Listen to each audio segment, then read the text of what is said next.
The next criteria I want to talk about is high salary, or in details, as it is stated on USI's website, is the person has commanded a high salary or other significant remuneration or services in relation to others in the field. In short, you have a higher salary than others in your field.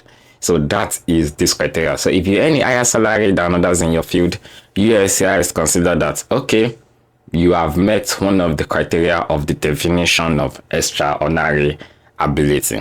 So how do you prove it? So before we go that into how do you prove high salary and any higher than others in your field, those are two things you need to prove. You need to prove you need to show evidence that your salary is high.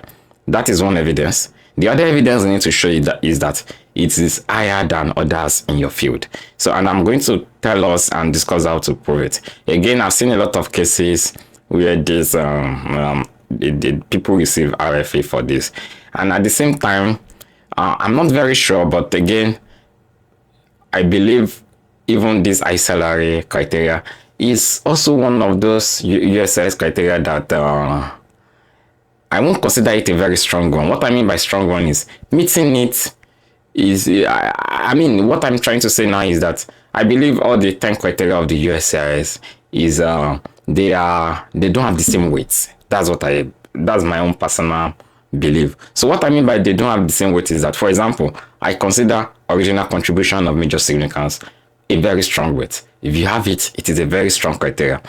High salary, I will not give it the same weight as original contribution of major significance, because somebody might be earning a high salary and is not an expert in their field. But if somebody has an original contribution of major significance, I mean, it is more likely that they are an expert in the field. They have judged the work of others. They have a membership that is prestigious from prestigious organization and scholarly articles. I think this really shows, but in some cases, some people, maybe they have a good negotiation skill, or the industry they are working in, because of the industry they are working in, they have high salary. Would we say this kind of person is an expert or have extraordinary ability? Again, that is subjective. That is just my personal opinion.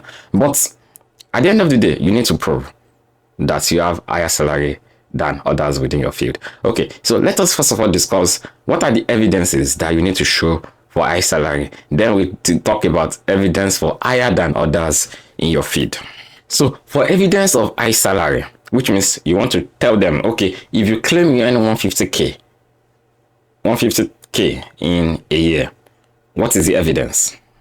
So the kind of evidence can be your annual income statements, your tax return, your monthly pay stubs, letter of support from maybe HR in your organization, your W2, and those kind of things can serve as an evidence of high salary, which is the evidence of your salary. So that is fine. That is very easy to prove. You just need to get those letters. And even let's assume you have not earned it, you can still be able to argue it. Maybe you've just used 8 months in the organization, you have not spent up to a year.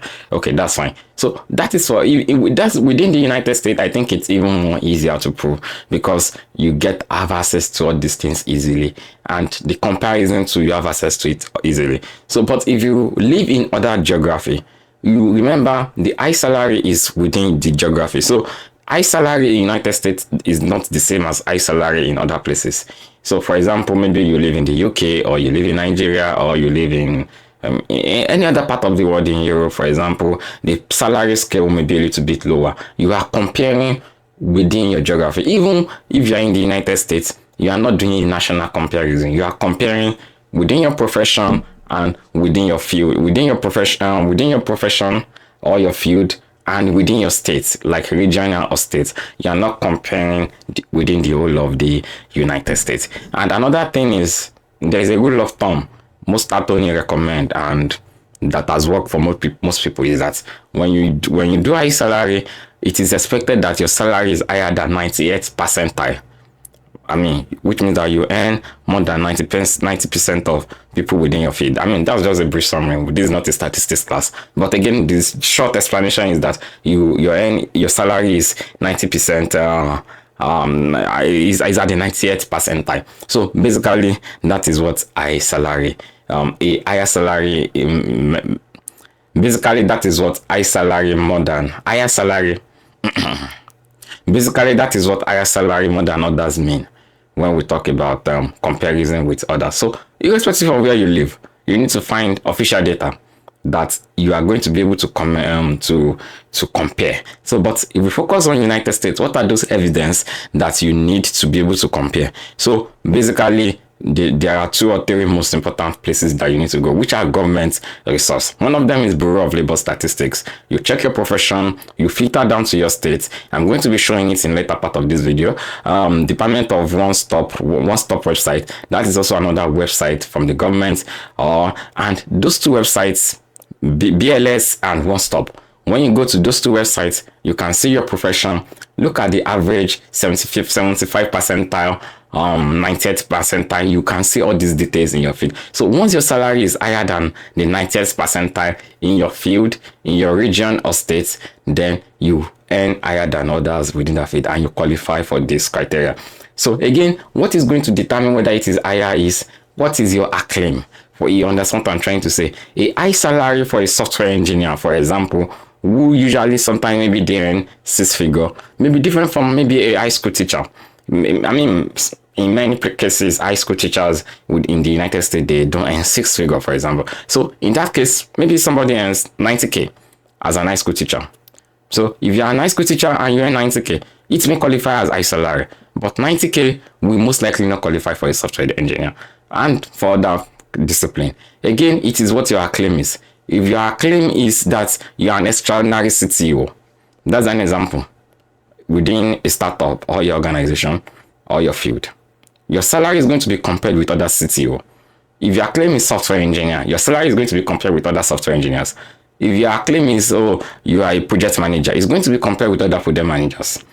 If your acclaim is project analyst, you need to compare with other project analysts. So that is why at the initial, before you start your petition, you need to ask yourself, what is the acclaim that you have, your acclaimed expertise? That is what your case is going to be judged on. If your acclaim is that you are an extraordinary professor, for example, your salary now has to be compared with other professors in your field in your state.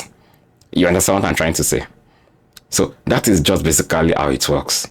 So you use those 2 websites. USIS usually sometimes they give RFE if you try to use some other independent.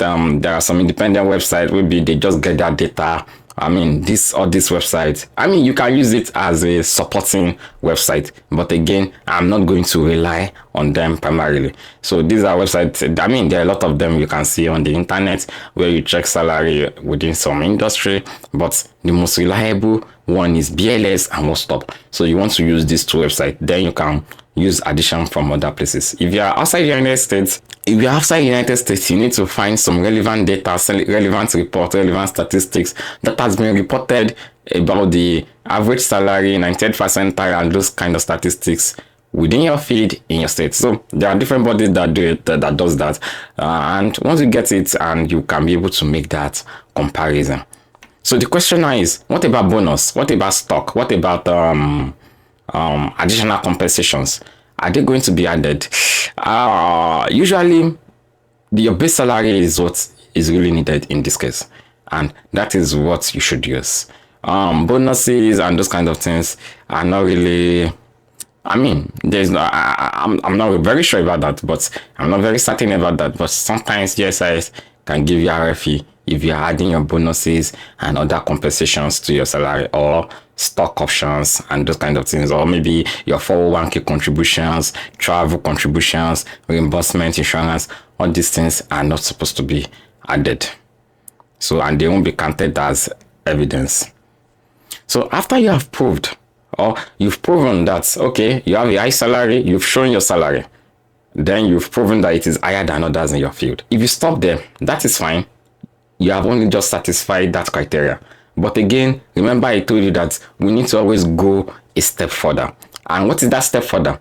We need to now explain how that salary, we are earning that high salary because of our expertise, because we are rising to the top of your field, and because we are somebody that is making a lot of contribution in your field. This is important for the final merit. So what are the common reasons for RFE for this criteria? The common reasons for RFE is that you did not give enough evidence to show what your salary is. Maybe you did not supply your payroll, your pay stub, your tax documentation, your earnings statement. These are the kind of evidence you submit for to show your salary. If you don't submit all these things, then you are more likely to get an RFE automatic. Then the other one people usually get RFE for is the higher than others. For people in the United States, it is very easy to prove. Go to BLS, go to Career One Stop, check your profession, check the code, go to your state, go down to your state and make the comparison. And be truthful to yourself. Your salary can be high to you, but statistic-wise, it may not be higher than others. So you also need to make sure you are comparing with others in your field. If you're a software engineer, compare with other software engineers. If you're a writer, compare with other writers in your field. So if you are comparing with other people that do not have similar position, then you are more likely to get RFEs. These are some of the common reasons for RFE. And if you are not also using a reliable comparison, like maybe you are comparing with some untrusted website, or maybe the number of data points they gathered is just 10 people in that state, for them to be able to arrive at that average figure of the salary of people in your profession, then it will not be credible enough because the data is biased. You don't have enough data to be able to ascertain whether your comparison metric is okay or solid enough. So those are the kind of things that we need to take note for this criteria of high salary. Another important aspect that I need to mention for high salary is that it is also very good if, when you are given this case, you get a letter from your employer. So usually if you have a critical role and you have high salary, so you can just combine the letter. Let your employer mention that they are giving you that high salary because of your expertise, because you are good, and that salary they are giving you is even higher than others within your field or maybe within the organization. So this is going to make a very strong point. So it is not just you that are making a claim now. Now you have another person that is validating your claim, which is making that claim stronger. You understand what I'm trying to say? So remember, the goal is you are like someone going to a war. You are going to gather all your ammunitions, all the warfare, everything that you have. You take it along. You don't leave everything at home. Although each USIS, each petition case is always different. What I mean by that is that the amount of evidence, the amount of supporting evidences that you will need per case is going to be different based on the person's profile, the salary, the profession, and those other things. So everybody is going to have their own unique way that is going to be required for them to have a strong case. But again, what I'm just discussing now is just the general one that usually will fit in for anybody. So you can make some additions, make some subtractions. But again, remember, you just need to have documentary evidence. It is not enough to just make a claim. Any claim you make needs to come with documentary evidence. If you have high salary, who says it is high? If it is higher than other people in your field, who says it is higher than other people? Bring those evidence and submit it to the USIS so that they can be convinced.